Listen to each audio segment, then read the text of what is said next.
What's up, guys? Dustin McDangles back here with another video, and welcome back to the channel. In today's episode, we're going to be going over another season preview series here in the Pacific Division. And in the episode today, we're going to be covering the Calgary Flames, how they did last year when it comes to individual stats, team stats. We'll take a look at their contracts as well as my prediction for their future this upcoming episode. But if you are new to the channel, be sure to hit that subscribe button, tell some friends, help the channel grow. It really does help and support when you guys hit that subscribe button. And the best thing is, it does not cost a single thing. So hit that subscribe button, join the channel, join that community, and help it grow. But without further ado, getting into it, the Calgary Flames last year just missed out on the playoffs. Winnipeg Jets got that last spot at 95 points. The Calgary Flames finished the year off 38, 27, and 17 with 93 points to their name. It was kind of a mess for the Calgary Flames when it came to their team in general, the vibe around Calgary, everything with Sutter as their coach. It was a really weird time following along with the Calgary Flames this past season and looking at their individual stats. No one breaking the 80-point mark, which is kind of crazy. Over the past couple of years, they've definitely had those superstar-type talents, but they just didn't have it last year. Tyler Toffoli, best year of his career, 73 points in 82 games played. Lindholm, 64 points in 80 games. Kadri, 56 in 82. Backlund, 56 and 82. And then one of the most interesting after the big trade of Tkachuk and Huberdeau was Jonathan Huberdeau with only 55 points in 79 games played. You've got Anderson, Dubé, Majaparni, Coleman, and Hanifin rounding out the top 10 as well. Taking a look at their cap, when it comes to their actual cap space, they're essentially not over the cap. They've got a ton of draft picks this upcoming season. They do have a first-round pick for next year's draft, first, second, and third round pick for next year's draft. The team is definitely looking a little interesting. I know injured reserve, we've got Killington sitting there at $2.5 million on an unrestricted deal after this upcoming season. But they definitely have a lot of players with a contract year. Backlund, he's got an unrestricted year coming up. They don't even know if he's really going to truly be back with the team or if he wants to move out. Elias Lindholm, unrestricted deal coming up. Dylan Dubé is going to be a restricted free agent. You've got Jacob Pelletier. He's going to be restricted after his entry-level contract. On the back end, Noah Hanifin, and there's rumors that he's going to be traded at some point this season.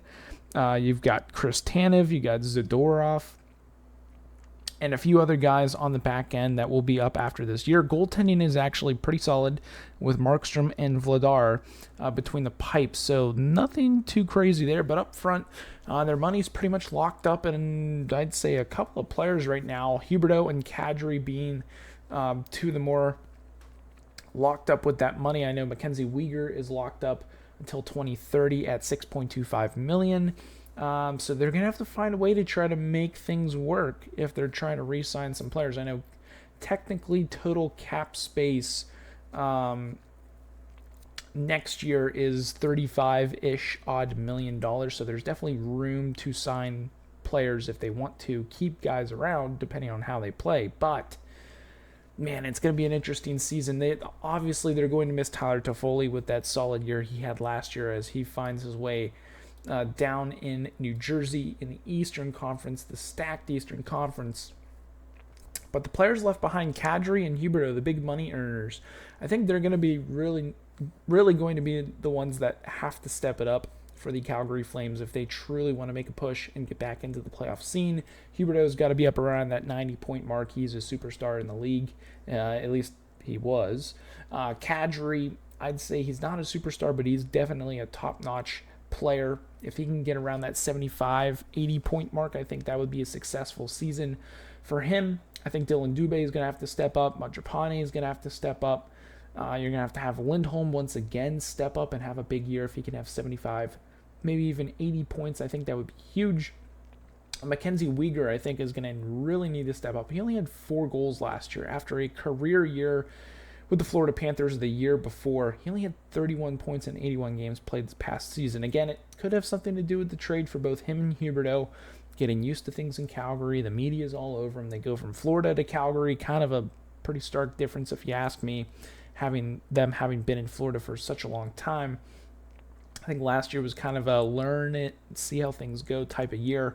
But this upcoming season, there are no excuses. They have to sort of take the bull by the horns and get things rolling right out of the gate if they want a chance to make the playoffs, which is where we kind of roll into my prediction preview for the Calgary Flames. Again, last year, 93 points. With the drama that's going on in Calgary, Craig Conroy's got a very, very tough job ahead of him, that is for sure. Dustin Wolf is also a potential goaltender. I know that could make the roster. But man, they're not really, I wouldn't say they're super deep. They definitely have experience. Sharon Govich, Coleman, Dubé, Peltier. You definitely have some guys in the depth positions that are competent type NHL players, but they're top-end guys. They really have to show this year. Machapane, Kadri, Huberdeau, Backlund, if he stays, they're really going to have to show. Mackenzie Weegar will throw Noah Hannafin in there for now as well. But they're really going to have to show that they are the type of players that can get it done and bring a team to the playoffs. I just don't see it happening. I think that it'll be another rocky year for the Calgary Flames. Honestly, if they get 90 points, I would be shocked. If they even get that many, I think they will have another year of regression. I don't see it going their way. Honestly, players that could be traded near the deadline, I could see somebody try to bring in Markstrom. If things aren't going well, I think they try to get Markstrom out of there, remove some cap, keep Vladar around if he's healthy, and give pretty much the net to Dustin Wolf, up-and-coming young goaltender with some big promise. But who knows? It really is a crapshoot this year, I think, in my mind, for the Calgary Flames and how they are going to perform. But I want to know what you guys think down below in the comments. Am I just kind of full of it with my prediction? If so, let me know how and why. How the Calgary Flames will make the playoffs. If they can get 95 to 100 points in the division that they are, going against the likes of the Vegas Golden Knights, who just so happen to have won the Stanley Cup this past year, the Edmonton Oilers, the LA Kings, the Seattle Kraken, who kind of came out of nowhere and proved to everybody that they are a team. And then dealing with teams such as the Jets, Wild, Predators, St. Louis Blues for that wild card spot. I don't see it happening here for the Calgary Flames this upcoming season with the depth or lack thereof up front as well as on the back end. I'd say they're more so deeper on the back end than at the forward position. I would say Hannafin, Weegar, Anderson, Tanev, Zadorov. That's 5 defensemen right there. That's pretty solid. But if they don't have anybody who can put the puck in the net on a consistent basis, it's going to be tough to win games. But again, kind of just ranting on right now, but let me know what you guys think down below in the comments. Prove me wrong.